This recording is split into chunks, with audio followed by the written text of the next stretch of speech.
Hey everyone, and welcome to The Recipe, where we take the journey with you to access and use the ingredients we each have to get life cooking.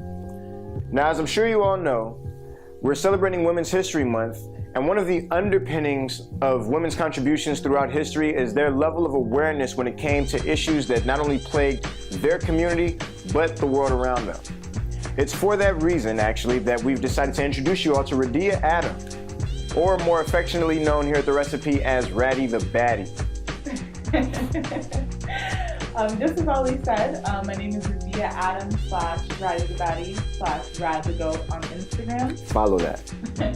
I'm a video journalist at Voice of America, located in Washington, D.C. I do video journalism specifically for the Africa division.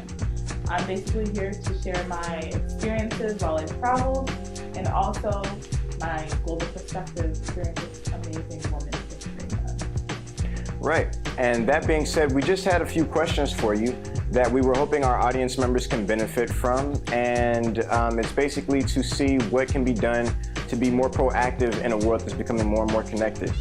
That being said, what has your experience been like in terms of being able to travel the world and seeing some of these global issues firsthand? Well, when I traveled the world, I didn't necessarily look at it in this negative light, like, oh, I'm ready to travel the world, I'm going to see these different issues, they're going to be in my face, and that's one of the reasons why I decided to travel to the Middle East. I went to Dubai for my study abroad. Awesome. I didn't go there thinking to myself, like, I'm ready to see the Middle East, I'm going to see ISIS, and this is all going to be, like, I'm going to be on the front lines. Right. I didn't expect any of that. Okay.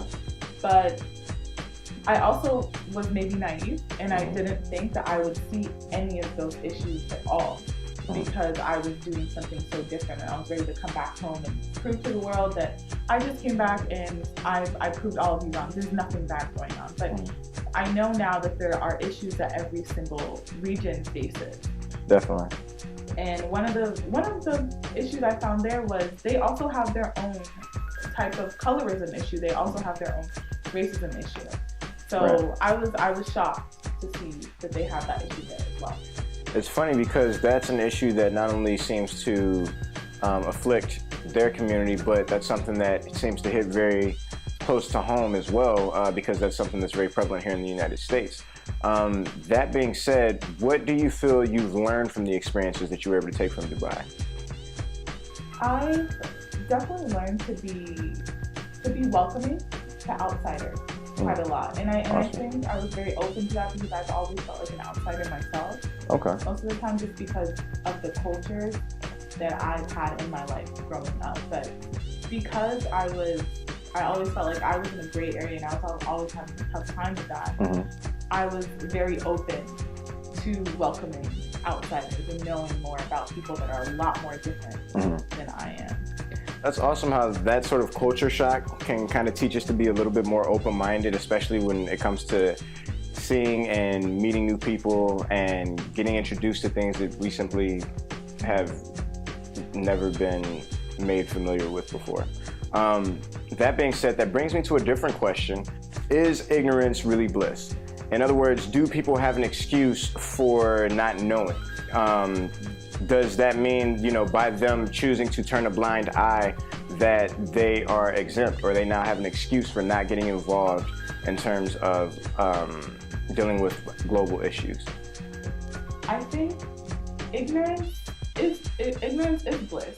You are happier because you don't know. But for the ones who choose not to know, they're definitely not. I definitely don't give them a free pass. Like, you decided yourself to just probably have an easier life for yourself, even if that means that other people are having a harder one than yours. Yeah, and I'll admit it is very easy to, again, like I said, turn a blind eye and try to find an escape, especially because, like you pointed out earlier, it seems as though, sometimes the world can be riddled with a little bit too much bad news, and people like myself could use an escape, but I definitely agree with you. That doesn't mean that we should completely depart from it. We should definitely look back and try to figure out what we can do to make things better. That being said, what are some of the tips you might have for some of our viewers to help them become more aware of what's going on with the world? I highly recommend that people don't get sucked into their own growth. That could really hurt you. I think it's I think it's one of the worst things anyone could do if they wanted to travel. Right. It's something that holds you back a lot, I Definitely. think. But one thing my boss really taught me was and this is something I think I even suffered from. He told me something interesting. Like when we decide to go on vacation, we're like, okay, I need to go to Mexico. Okay. But I need to go to like Cancun. I need to be at the resort. I need to have my friends around me. I need the pool. But we're not going to experience Mexico.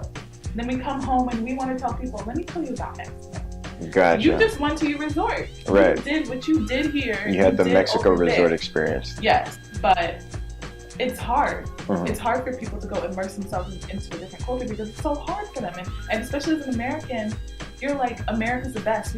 Patriotism is such a big thing here. Right. Like, we're American. Yeah. And so then you have to and then you have to worry about other barriers like, language differences and but did you really expect to go speak English everywhere? Right. Honestly, most of the world speaks English anyway. Like they did a very good job with that. Oh, okay. Spreading with that. with permeating the English language. Yeah. That is that's very insightful. Well, we wanted to first off thank you for being able to share the knowledge that you have been able to procure from around the world with our audience members. I'm sure they were able to take something very valuable away from the message that you shared with us. And the hope here is that people, by listening to what you had to say today, can, one, become a bit more educated with what's going on in the world, and two, find innovative ways to address those issues. So, again, we wanted to thank you for making it in with us today here at The Recipe, and we look forward to seeing you more in the future.